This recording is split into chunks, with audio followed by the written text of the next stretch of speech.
যে দেয়ালে হাত দিতেই মনে হচ্ছে 400 বছরের ইতিহাসকে স্পর্শ করলাম। কি দারুণ এক রোমাঞ্চকর অনুভূতি। দেখুন,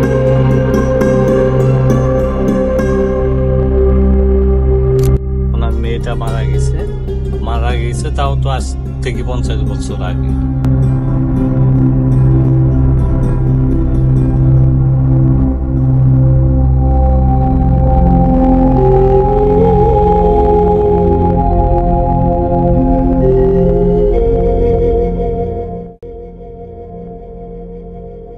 বন্ধুরা, বাংলাদেশের সব থেকে উষ্ণতম এলাকা নাটোরের লালপুর থেকে শুভেচ্ছা জানাচ্ছি। আমি শিহাব আহমেদ।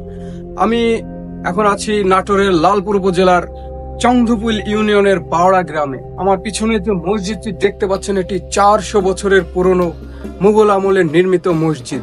এই লালপুর উপজেলায় যতগুলো ঐতিহাসিক নিদর্শন রয়েছে তার মধ্যে এই বাওড়া গ্রামের এই মসজিদটি অন্যতম।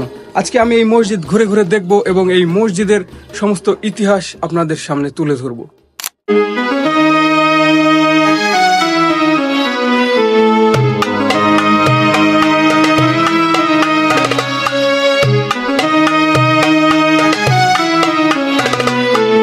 ইতিহাস আর সাহিত্যের পাতায় ঝলমলে হয়ে থাকা একটি জেলা হলো নাটোর।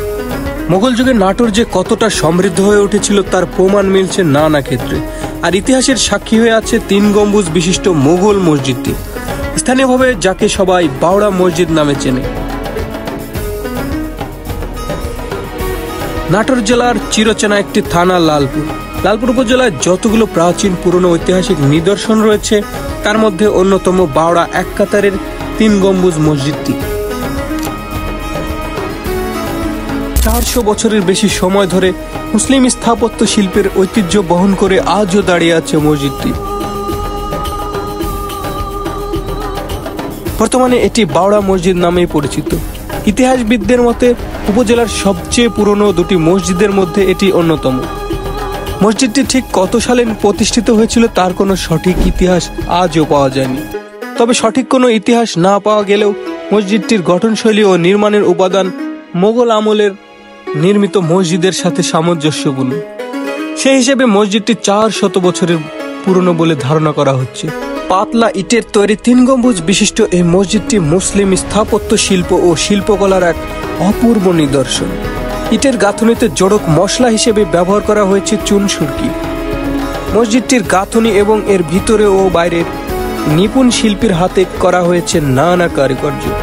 আয়তকার এই মসজিদটি 138% জমির উপর নির্মিত। এক কাতার বিশিষ্ট মসজিদটির বাইরের উত্তর দক্ষিণে লম্বায় 31 ফুট 6 ইঞ্চি এবং পূর্ব পশ্চিমে প্রস্থ 13 ফুট 6 ইঞ্চি এবং উচ্চতা 11 ফুট 6 ইঞ্চি। মসজিদের নামাজ গৃহের অভ্যন্তরে উত্তর দক্ষিণে লম্বায় 25 ফুট 6 ইঞ্চি ও পূর্ব পশ্চিমে 7 ফুট 6 ইঞ্চি। 3 ফুট পুরুত্বের দেয়াল বিশিষ্ট মসজিদের 4 কোণে 4টি অষ্টভুজাকৃতির বুরুজ রয়েছে। বুরুজগুলো কার্নিশ ছেড়ে উত্থিত হয়ে ছত্রি দ্বারা সমাপ্ত হয়েছে। প্রতিটি ছত্রি শীর্ষ পদ্মকলি সজ্জিত। উত্তর দক্ষিণে 2টি বৃহদাকৃতির খিলান দ্বারা এক কাতার বিশিষ্ট মসজিদটি 7 বর্গফুটের 3টি আয়তাকার বেতে বিভক্ত। প্রতিটি বেতে অষ্টভুজাকৃতির পিলারের উপর 8 ফুট ব্যাসের একটি করে মোট 3টি গম্বুজ দ্বারা আচ্ছাদিত। নামাজ গৃহের অভ্যন্তরে প্রবেশের জন্য পূর্ব দেয়ালে 3টি অর্ধ বৃত্তাকার খিলান বিশিষ্ট প্রবেশ পথ রয়েছে। বন্ধুরা, 400 বছরের পুরনো বাওড়া মসজিদটি এক কাতার বিশিষ্ট। এখানে একসাথে 18-20 জন মুসল্লি নামাজ আদায় করতে পারে। যেহেতু মসজিদটি একেবারে ছোট তাই মুসল্লিদের নামাজ আদায়ের স্থান সংকুলান না হওয়ার কারণে 2010 সালে মসজিদ সংলগ্ন পূর্ব দিকে একতলা বিশিষ্ট নতুনভাবে ভবন নির্মাণ করা হয়। এটি নির্মাণের সময় মূল মসজিদের স্থাপত্য সৌন্দর্য কিছুটা ক্ষতিগ্রস্ত হয়েছে, তবে এখনো তার কারুকাজ সম্বলিত অবশিষ্ট অংশ নিয়ে সগৌরবে দাঁড়িয়ে আছে ঐতিহাসিক এই মসজিদটি। মসজিদটি আজও বহন করছে ইতিহাসের গৌরবময় মুসলিম স্থাপত্য শিল্পের নিদর্শন। কিন্তু এই ঐতিহাসিক 400 বছরের পুরনো মসজিদটির রক্ষণাবেক্ষণের কোনো উদ্যোগ আজও গ্রহণ করা হয়নি। প্রশাসন প্রত্নতত্ত্ব বিভাগের উচিত এই ঐতিহাসিক মসজিদটি সংরক্ষণ করা, কেননা এর ঐতিহাসিক গুরুত্ব রয়েছে। এই বাওড়া মসজিদটি লালপুর মোগল ইতিহাসের চিহ্ন হিসেবে দাঁড়িয়ে আছে, তাই এটি অবশ্যই সংরক্ষণ করা উচিত।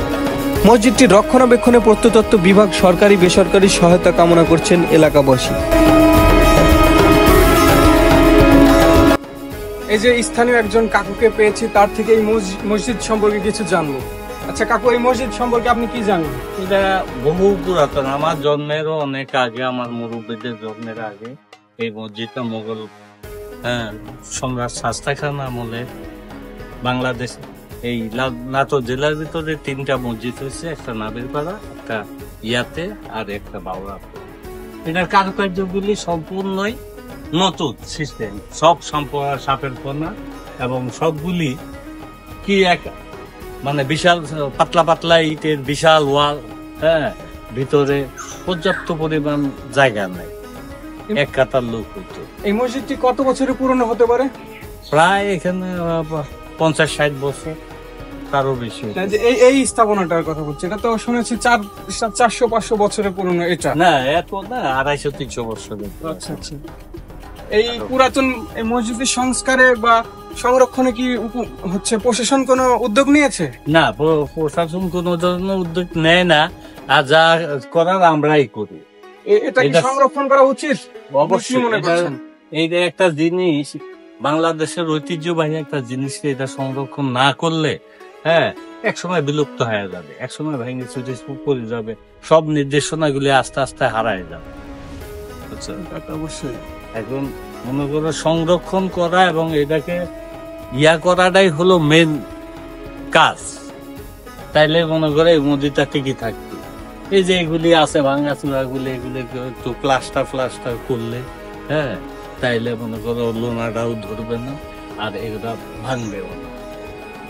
এখন মনে করো আগে ইট শুক্তির দ্বারা তৈরি জিনিস, এখন তো সিমেন্ট বালু দিয়ে আমরা কয়েকবার প্লাস্টার করেছি। একসাথে এই মসজিদে কতজন নামাজ পড়তে পারে?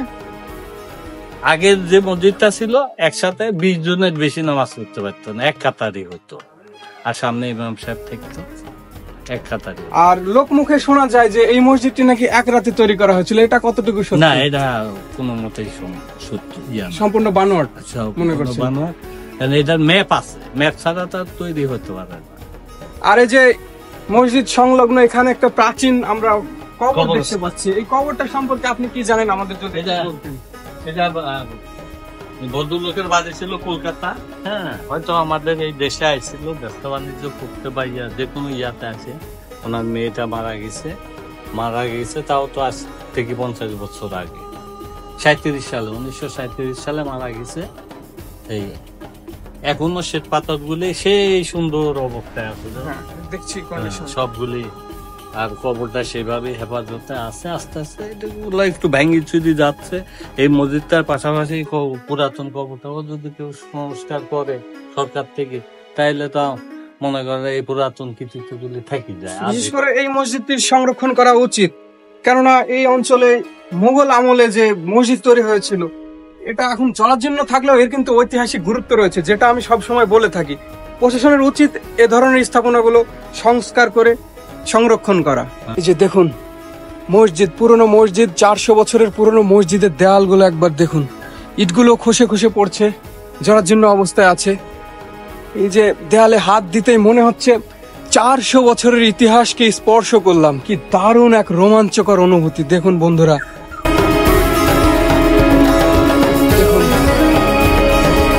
আমরা বাউড়ার 400 বছরের পুরনো মসজিদটি দেখতে গিয়ে পাশেই আরো একটি এর থেকেও পুরনো মসজিদের সন্ধান পাই, যেটি আর আস্ত নেই, একেবারে ধ্বংস হয়ে গেছে। এসব স্থাপনাটিও মোগল আমলের এই অঞ্চলের ইসলামের স্মৃতি বহন করছে। আমরা বাউড়ার যে মূল মসজিদটি দেখতে এসেছিলাম, দেখতে এসে আরেকটি মসজিদ আমরা এখানে দেখতে পেয়েছি। এই যে দেখুন, এই মসজিদটি কিন্তু পুরোপুরি জরাজীর্ণ, একেবারে পড়ে গেছে। মুঘল আমলেও যে এই অঞ্চলের ইসলাম সমৃদ্ধ ছিল তার পরিচয় বহন করছে কিন্তু এটিও। এখানে এক সময় কত বড় মসজিদ ছিল দেখুন, এখন একবারে ধ্বংসের দ্বার প্রান্তে এই মসজিদটি, কোনো কিছু আর অবশিষ্ট নেই, এখানে সব একেবারে ভেঙে চুরে পড়েছে। বন্ধুরা, এবার বলে রাখি এই ঐতিহাসিক মসজিদটির অবস্থান লালপুর উপজেলা পরিষদ থেকে 2.5 কিলোমিটার উত্তর পশ্চিমে নর্থ বেঙ্গল সুগার মিলের কেন্দ্রীয় কবরস্থানের পাশে বাউড়া গ্রামে এই ঐতিহ্যবাহী এই মসজিদটি অবস্থিত। প্রতিদিন দেশের বিভিন্ন স্থান থেকে অনেক লোক ঐতিহাসিক, দর্শনীয় ও আকর্ষণীয় এই মসজিদটি দেখতে আসে। সময় পেলে আপনিও ঘুরে দেখে আসতে পারেন ঐতিহাসিক, দর্শনীয় ও আকর্ষণীয় মসজিদটি। বন্ধুরা, নাটোর জেলার লালপুর উপজেলা কম বৃষ্টিপাত, বেশি শীত আর হাপিত্তেশ তোলা গরমে অতিষ্ঠ জীবনের এই এলাকাটি আরো নানা কারণে গুরুত্বপূর্ণ এবং এই উপজেলায় আরো অনেক অনেক ঐতিহ্যবাহী স্থান রয়েছে, যা আমি পর্যায়ক্রমে আপনাদের দেখাবো। তো বন্ধুরা, আজকের ভিডিও এখানে শেষ। দেখা হচ্ছে পরবর্তী কোনো ভিডিওতে। নতুন ভিডিও দেখতে পেজটি অবশ্যই ফলো করে দিন, আর ইউটিউবে দেখলে চ্যানেলটি সাবস্ক্রাইব করে পাশে থাকুন। আর ভিডিও ভালো লাগলে লাইক করুন, আর কি ধরনের ভিডিও দেখতে চান কমেন্ট করে জানাবেন। ধন্যবাদ।